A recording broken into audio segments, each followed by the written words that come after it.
Alright guys, no, meron tayong Toyota Corolla dito, 4EFE. Karamdaman, hard starting pag mainit. Pero kapag malamig guys, no, ay hindi siya hard starting. So pag umiinit lang talaga guys, no. So panoorin hanggang dulo, baka makatulong po sa inyo. Dahil sa basic lang ang gagawin natin dito guys, no. So short video lang tayo, konting kaalaman lang po. So dito guys, maririnig nyo na wala namang hard starting. Kasi nga yung makina natin sa ngayon ay malamig pa, no.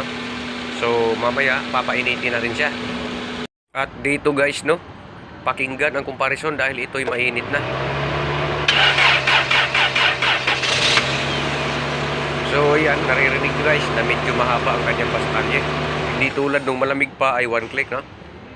At dito naman guys, pakinggan nyo mabuti kung ano talaga ang malaking pinagkakaiba nila ngayon, no. Dahil siya sa parang lumalala na pag umiinit talaga, no.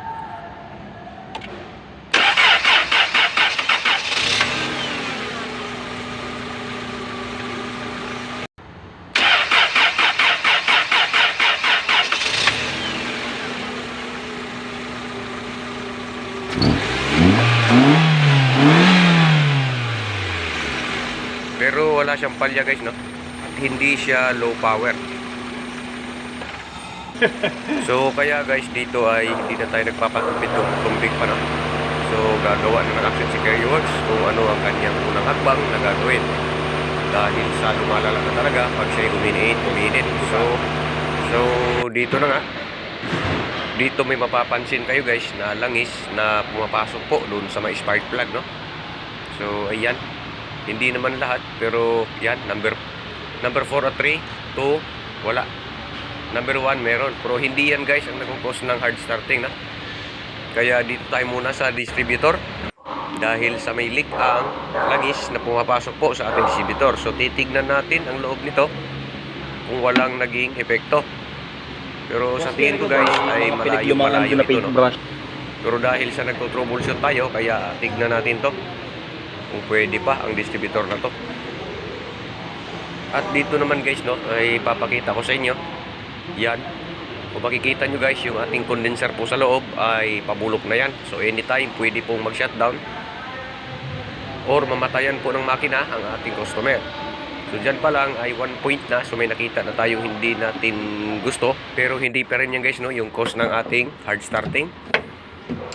So dito ang gagawin natin ay bubuksan natin itong ating fuel tank. Kasi titignan natin yung ating fuel pump. Kasi ang madalas guys na nagpapa-hard starting na sasakyan kapag gasoline engine ay yung fuel pressure, no. So dito tayo sa fuel pump. Ito talaga yung main target natin, eh. Kasali na doon yung fuel filter.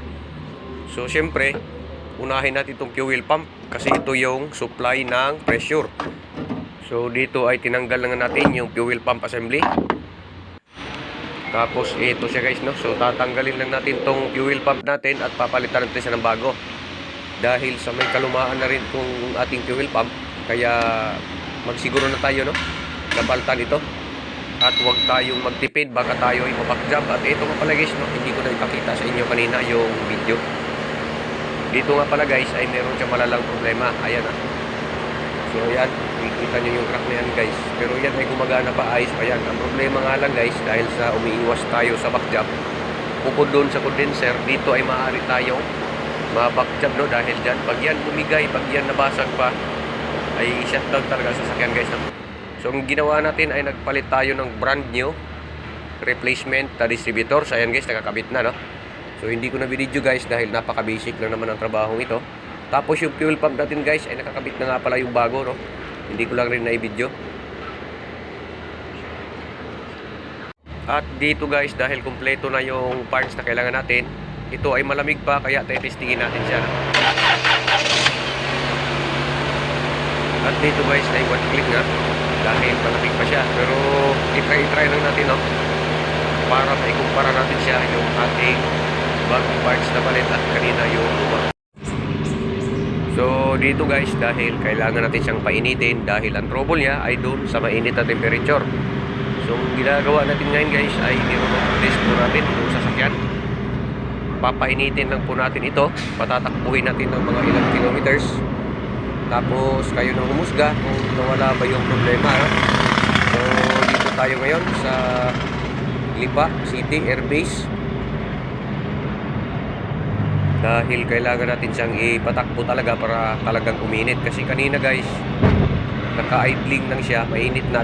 Hindi naman siya nag-hard starting. Kaya ginagawa natin ngayon ay talagang mainit. So itinakbo natin siya ng mga ilang kilometro. Tapos babalik tayo no, sa ating home base, sa ating service center. At eto na nga guys, nandito na tayo sa ating service center. Dito na natin ngayon malalaman. Dito lang po yan guys no, sa BLR Tambo, Lipa City. Sa likod lang po tayo ng Hyundai Lipa. So ayan, eto na. I-testing na natin no, mainit ito guys.